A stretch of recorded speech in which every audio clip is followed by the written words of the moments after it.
These timpani are Schnellar Timpani from Vienna. They're invented by a timpanist called Hans Schnellar, who was not only timpanist of the Vienna Philharmonic at the end of the 19th century, but also for a time timpanist of the Concertgebouw in Amsterdam.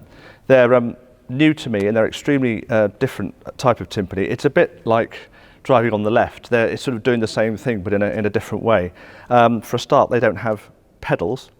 And the other major difference is that when I tune them with the handle, what happens is the bowl is pushed up onto the skin, whereas on other drums the skin is pulled down.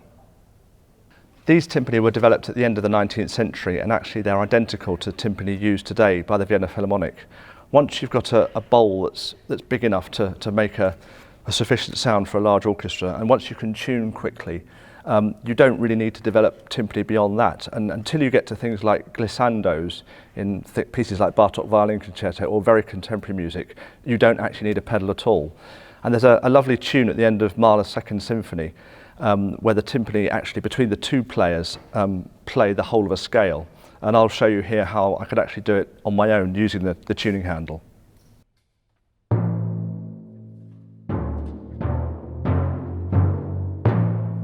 The fantastic thing about Schnellar's is not only their unique and beautiful sound, it's the simplicity of the design. It's incredibly simple, very few moving parts. And the tuning handle, a single handle, is wonderful. It does have one kind of amusing disadvantage, that if you start a roll, of course, you cannot change the pitch.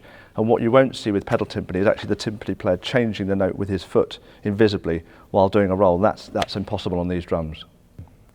I haven't had these drums very long, and I've only been able to do a few concerts on them because they're not used for a very large range of repertoire, but they're absolutely perfect for Bruckner, which we're playing tonight. And it's just lovely getting to grips with a new instrument and learning a whole new way of playing.